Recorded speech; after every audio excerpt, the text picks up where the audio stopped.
জি বাংলার একটি জনপ্রিয় ধারাবাহিক হল নিম ফুলের মধু।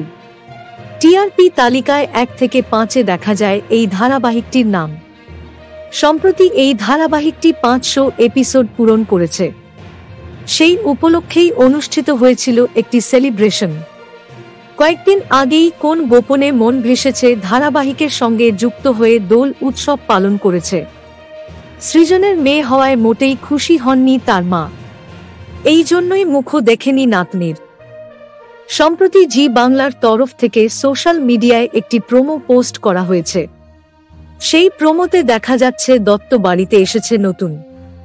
এদিন নিম ফুলের মধু সেটে কেক কেটে 500 এপিসোডের আনন্দ সেলিব্রেট করা হয়েছে।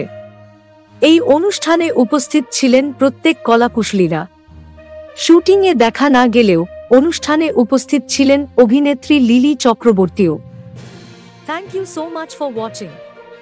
Subscribe our channel and press the bell icon for more updates.